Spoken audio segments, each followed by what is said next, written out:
You spend your whole life searching for answers, for meaning, for someone to finally see you. You chase love, success, peace, and belonging as if they live somewhere out there waiting to be discovered. But what if I told you the thing you've been searching for was never lost? What if the light you've been trying so hard to find has been quietly burning inside you all along, just waiting for you to remember? You see, from the very beginning, we are taught to measure ourselves through the eyes of others. The moment we take our first steps, someone is already clapping, recording, grading, comparing. It's subtle at first, a gold star here, a smile of approval there, and we begin to associate our worth with recognition. We start to believe that to be seen, we must earn it. To be loved, we must deserve it. And somewhere between trying to please and trying to prove, we learn the illusion of not enough. We carry it into adulthood like invisible luggage, heavier with every year. We strive for more success, more love, more validation, thinking that somewhere along the way, we will finally arrive at enough. But the truth is, enough doesn't live out there. It's not a title, not a number, not a partner, not a hand on your back telling you you've made it. It's a quiet place within yourself that most of us have forgotten how to visit. You've been told your light depends on how brightly others see it, that you need someone to reflect your brilliance before you can believe it's real. But the tragedy is not in being unseen by others. It's in being unseen by yourself. Because the moment you hand over the responsibility of your worth to someone else, you lose your power. You become a mirror instead of a flame, waiting for others to shine their light on you rather than realizing you already have your own source. Think about how much of your energy goes into chasing validation. The subtle ways we perform, how we smile when we want to cry, how we say I'm fine when our world is breaking, how we work ourselves to exhaustion because we're terrified of being seen as lazy, how we tolerate less than we deserve just to avoid being alone. Every one of those moments says, I am trying to be enough for someone else. And every time we do it, we dim a little more of the light that was never meant to be dimmed. There's a kind of grief in realizing how long you've spent searching outside yourself for what was always within you. It's not the grief of loss. It's the grief of forgetting. You forget that you were born whole, that before anyone told you how to be, you simply were. You didn't need to earn love. You were love. You didn't need to prove your worth. You were worthy. You didn't need to perform. Light. You were a light. And somewhere along the way, you started believing that you needed to become something else to be seen again. But the illusion of not enough is powerful. It doesn't show up loudly. It whispers. It whispers when you scroll through someone else's life and feel small. It whispers when you replay an argument in your head, wondering if you said too much or too little. It whispers when you look in the mirror and think of who you should be instead of who you are.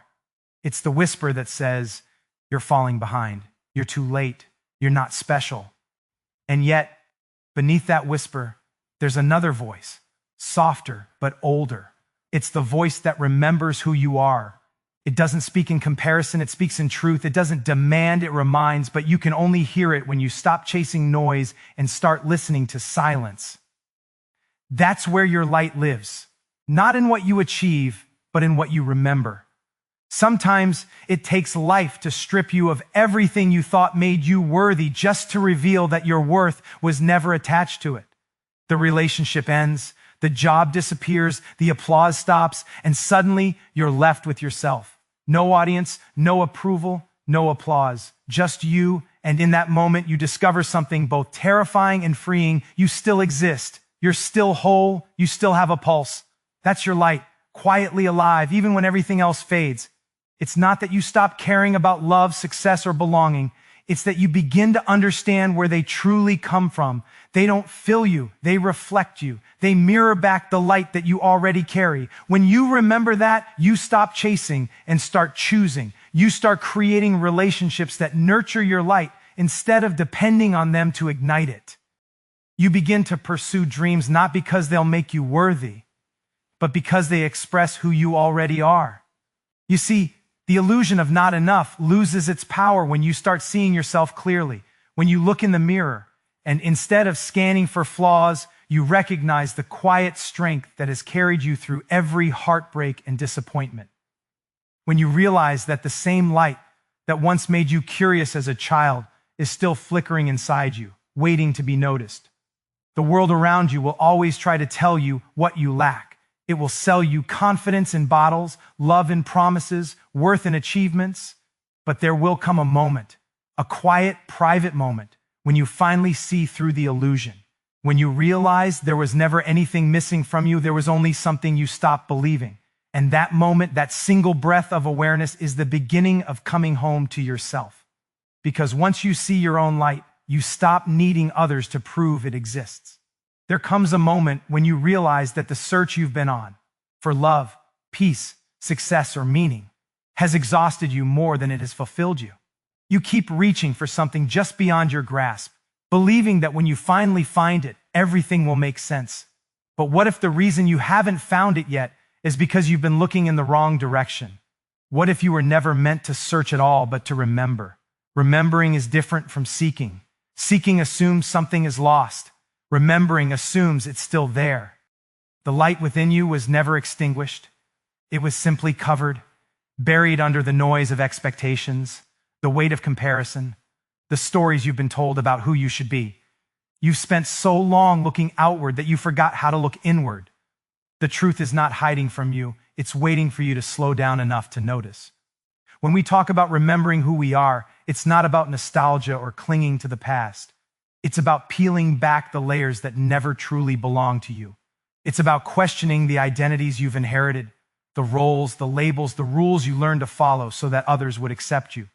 We've become so skilled at performing that we've forgotten authenticity isn't something you construct. It's something you uncover. You don't have to go on a lifelong pilgrimage to find your light.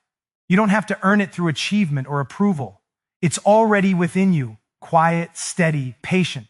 But to access it, you must be willing to let go of the search. You must stop running from yourself long enough to meet the person you've always been. There is a kind of silence that feels uncomfortable at first. The silence that comes when you stop chasing the next thing and face the emptiness that's left behind.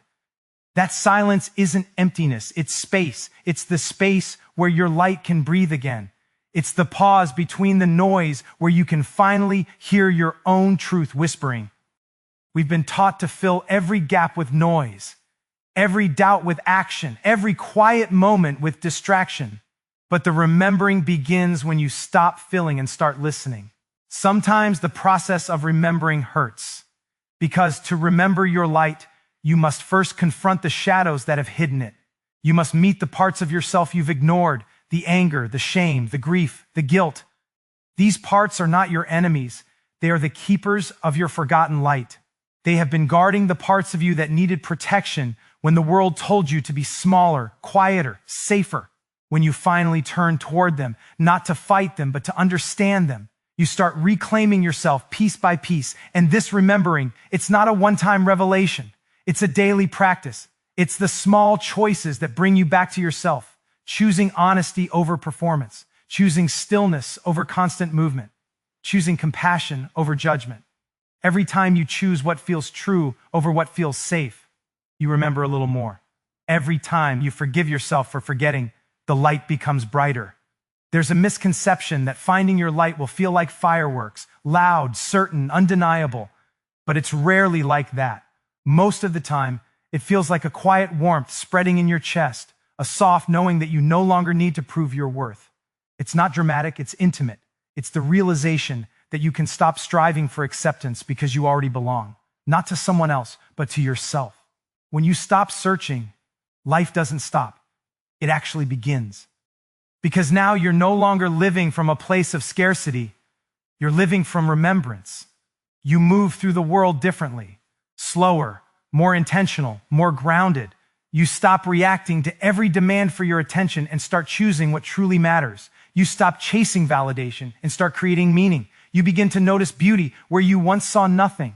You begin to recognize love not as something to earn, but as something to extend. This is what happens when you remember instead of search. Your life starts aligning naturally with what feels true. You stop running toward the light because you realize you area the light. The world outside you no longer dictates your sense of self. It reflects it. You don't need the approval of others to confirm your value because your worth is no longer a question in your mind. It's a knowing. And once you reach that knowing, the search loses its purpose.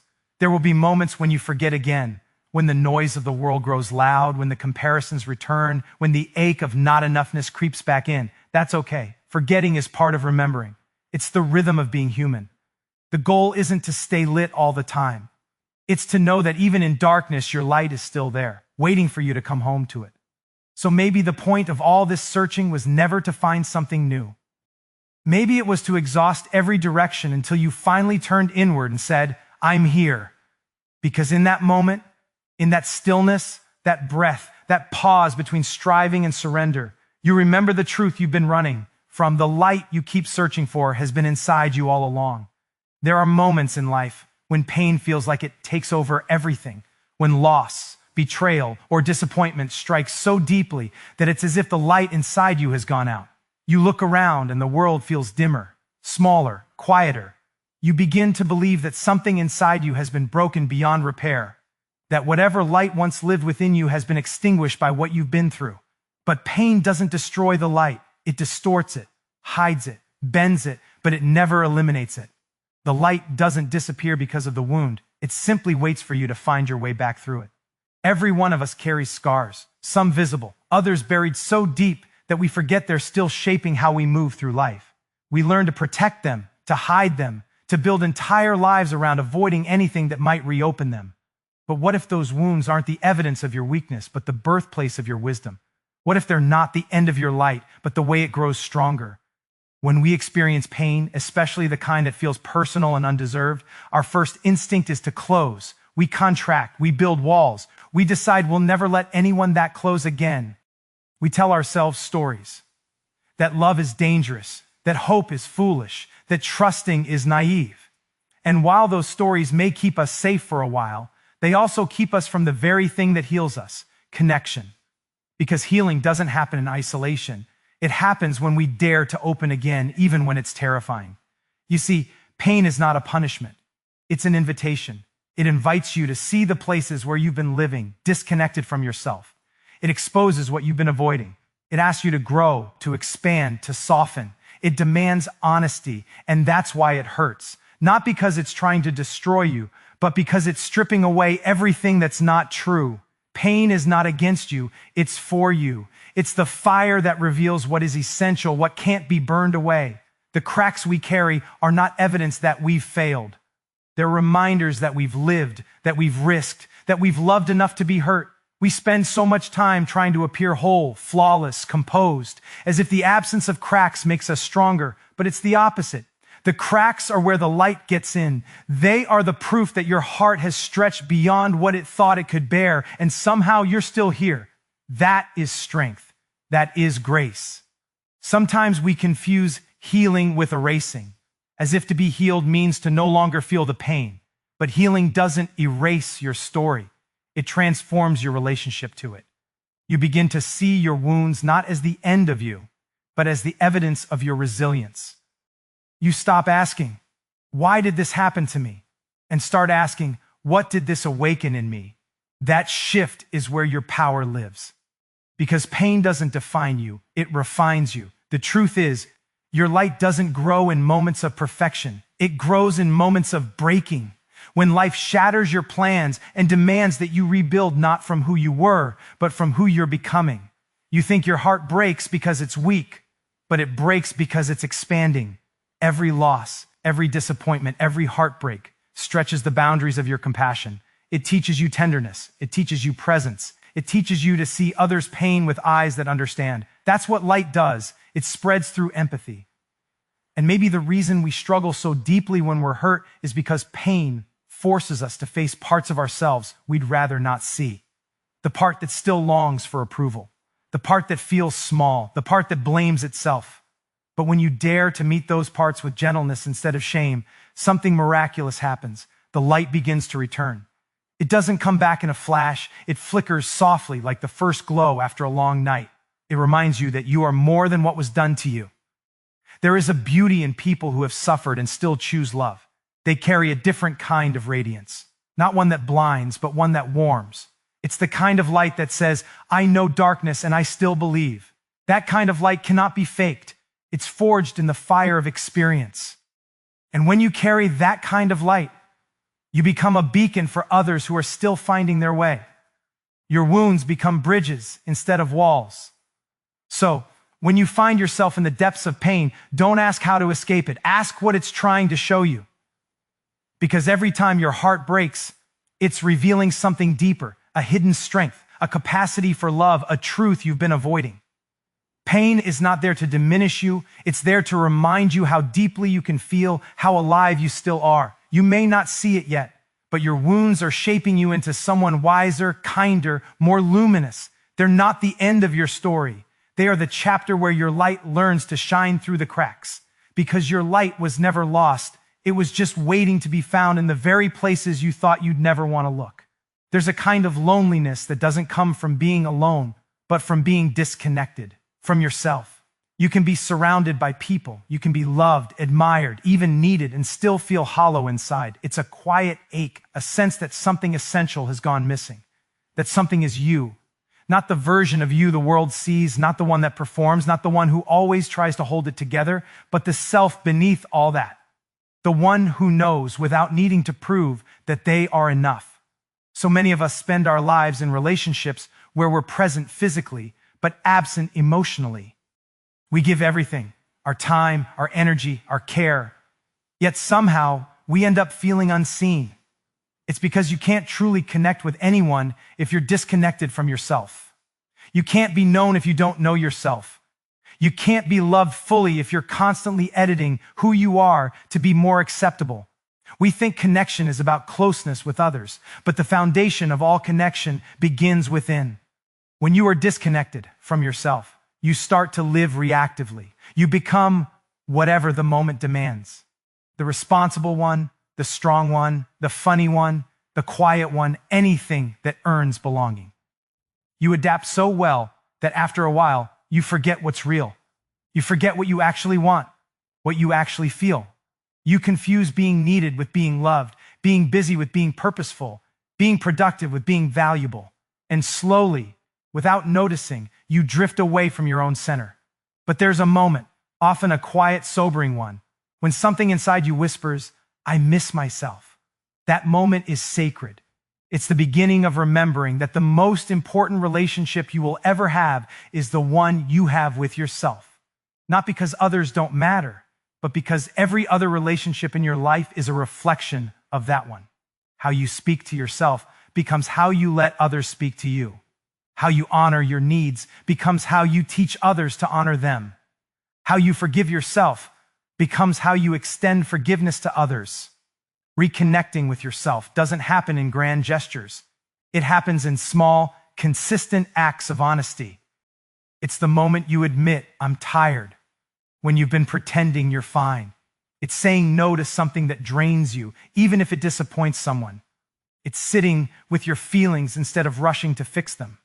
It's asking yourself not what should I do, but what feels true. These small choices are how you come home to yourself, not by becoming someone new, but by giving yourself permission to be exactly who you are. To connect with yourself, you must learn to listen again, not to the noise of expectations, but to the quiet knowing beneath it. That knowing doesn't shout. It doesn't compete for your attention. It waits. It speaks in the form of intuition, of unease when something isn't right, of warmth when something is. It's the inner compass you were born with, but learned to distrust because the world convinced you that others know better. Yet every time you ignore that voice, you lose a little more trust in yourself. And every time you listen, even if it scares you, you begin to rebuild that trust. When you reconnect with yourself, something changes in how you move through the world. You stop performing. You start showing up. You begin to speak, not to impress, but to express. You stop trying to win love and start offering it. The desperation to be chosen softens into the awareness that you have already chosen yourself. This isn't arrogance, it's wholeness. It's knowing that your value doesn't depend on being needed, it depends on being true.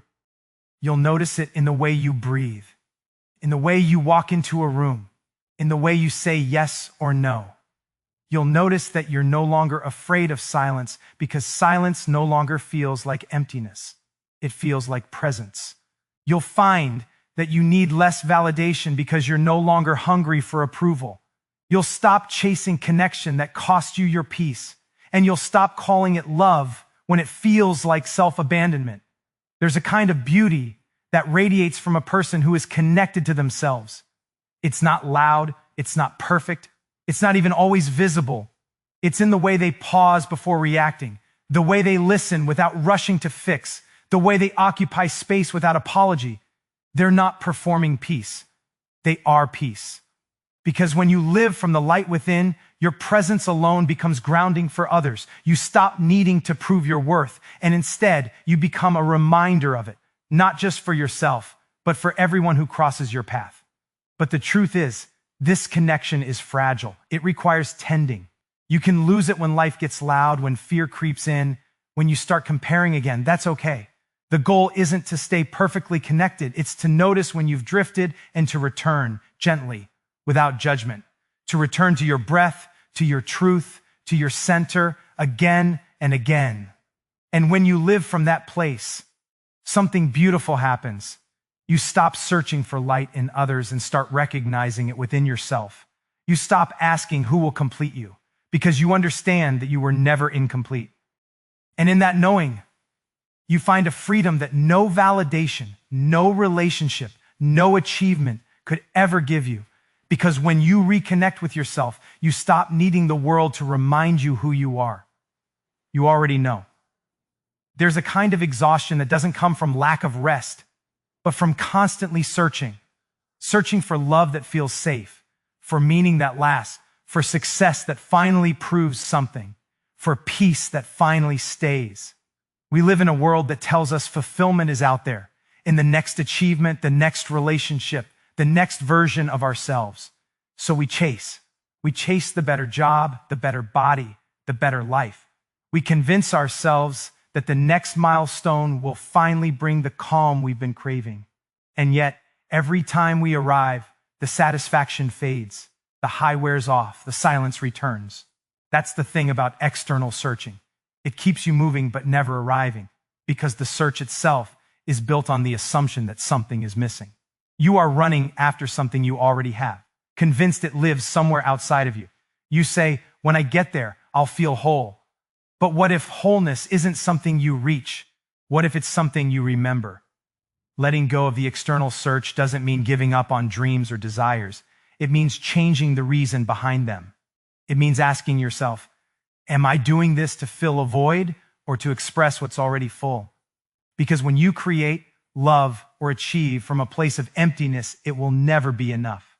You will always need more to keep the feeling alive. But when you do those same things from a place of inner fullness, they become an extension of your light, not a replacement for it. The world we live in makes this difficult. We are constantly told that happiness is a destination, that success equals worth, that love will fix what's broken. It's a seductive lie, and it works because it plays on our deepest fear that we are not enough on our own. And so we keep striving, hoping that one day we'll finally catch up to the image of who we think we should be. But the moment you stop chasing that image, something powerful happens. The noise begins to fade. You begin to see that nothing outside you can give you what you refuse to give yourself.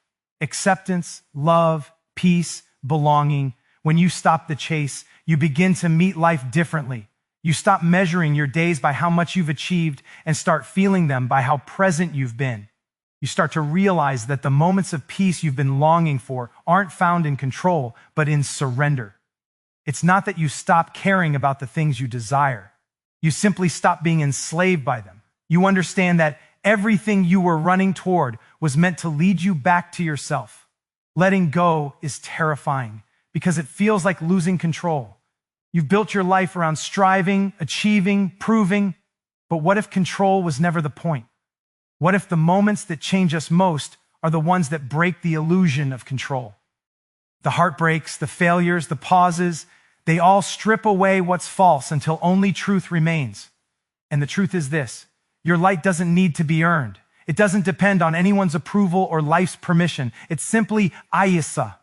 When you release the external search, you begin to live in alignment rather than pursuit. You start to notice that peace is not something you find when life is perfect. It's something you create in how you show up to imperfection.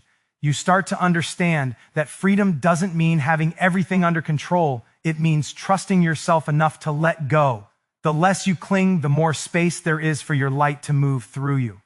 The less you grasp, the more you realize how much was always already here. There's a subtle but profound shift that happens when you stop looking for life to validate you. You no longer see yourself as lacking. You stop treating your journey as a race. You stop chasing closure and begin embracing curiosity. You start to ask different questions, not what's next, but what's now, not who should I be, but who am I becoming? The pace slows, the breath deepens, the light that was hidden under striving begins to glow again. You begin to see that life doesn't reward those who chase the hardest. It rewards those who can be fully present. Because when you are present, you can finally see what's been here all along. The love in the smallest moments, the peace between breaths, the grace in ordinary days. You realize you were never running towards something new. You were running away from stillness. And stillness is exactly where your light lives. The irony is that once you stop searching, everything you were chasing begins to find you. The love that once felt distant arrives when you start loving yourself with tenderness. The peace you thought was out of reach settles in when you stop trying to control everything. The purpose you've been desperate to find reveals itself when you live in truth rather than expectation. You attract from your light, not your longing. And the world begins to mirror that back to you. Opportunities appear not because you're chasing them, but because you're aligned with them. Relationships deepen not because you're trying to hold on to them, but because you're showing up authentically. You start to move with ease rather than effort, with trust rather than tension. You stop asking life to prove something and start experiencing it as it is, imperfect, unpredictable, yet profoundly sacred. The light within you doesn't demand that you do more to find it. It simply asks that you stop running long enough to see it. Because the more you chase what's outside, the further you drift from what's inside. And the moment you stop, really stop, the light that has been quietly waiting will rise to meet you, gently reminding you that everything you were searching for was already here. There comes a moment, often quiet and unremarkable, when you realize that everything you've been waiting for, the validation, the peace, the love, the clarity, was never meant to arrive from somewhere else. It was meant to awaken from within. We spend so much of our lives in pursuit, thinking that one more achievement, one more connection, one more answered prayer will finally make us feel whole. But the truth is, wholeness doesn't come from adding more to your life. It comes from stripping away everything that keeps you from seeing what's already there. The light within you doesn't need to be created. It needs to be revealed. It's been there through every heartbreak and every triumph, quietly steady, patiently waiting. You've seen glimpses of it before. Those moments when you felt inexplicably calm in chaos, or when you found strength you didn't know you had. That wasn't luck or circumstance. That was your light reminding you of who you are when everything else falls away. But because life moves fast and expectations run deep, we forget. We start believing that our worth must be earned, our peace must be justified, and our joy must be deserved. We keep postponing our own presence. I'll rest when things are better. I'll love myself when I've done more. I'll be content when I finally arrive. But there is no finally. There is only this moment, this breath, this awareness, and the more you resist it, the dimmer your light becomes. Not because it's gone, but because you've stopped looking toward it. The light within you does not compete with darkness. It transforms it. It doesn't erase pain. It gives meaning to it. Every moment of despair you've endured, every disappointment you've carried has carved space for this light to expand. You may think your wounds make you less radiant, but they actually make you more transparent, more able to let light pass through you. The parts of you that ache the most are often the very places where grace enters. And maybe that's the hardest truth to accept, that you don't have to fight your way into worthiness. You don't have to hustle your way into peace. You only have to remember. The remembering begins when you stop running from yourself and turn inward with honesty and compassion. It begins when you stop asking life to fill you and start listening to what's already whispering inside. You are enough. You always have been. It's not an easy awakening because it requires surrender. It asks you to release the idea that someone else's love or recognition or approval can complete you. It invites you to stop negotiating your value with people who can't see it. It dares you to trust that you can stand in your own presence and feel at home.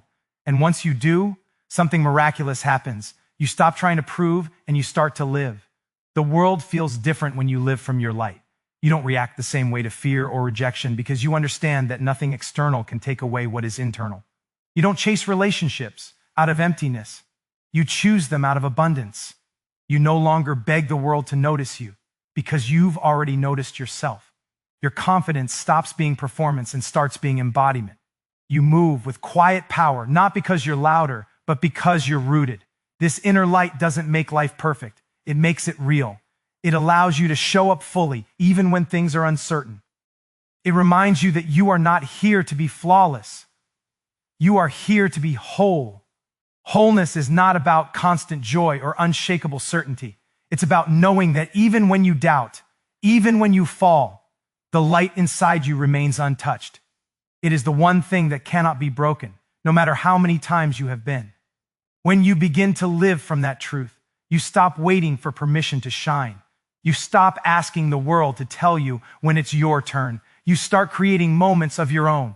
You begin to speak your truth without fear of misunderstanding, to love without fear of loss, to dream without fear of failure. Because when your light becomes your guide, you no longer fear the dark. You understand it's what makes your glow visible. And the most beautiful part is this: your light is not only for you. When you live from it, you unconsciously become a mirror for others. Your courage gives others permission to feel theirs. Your authenticity makes others braver. Your presence becomes a silent invitation to remember, to soften, to awaken. You don't need to convince anyone of your light. You simply need to live it, and it will illuminate everyone who crosses your path. The light you've been searching for, waiting for, praying for. It's not in the next chapter or the next person or the next breakthrough. It's in the space between your thoughts, in the quiet moments where you finally stop trying to become and start allowing yourself to be. It's in your laughter, your resilience, your ability to rise again and again. It's in your willingness to love even after loss. It's in your breath right now, steady, alive, unwavering. You've spent enough time searching outside. The journey was never meant to lead you elsewhere. It was always meant to bring you back here, to this sacred knowing, to this unshakable truth. The light you keep searching for has been inside you all along.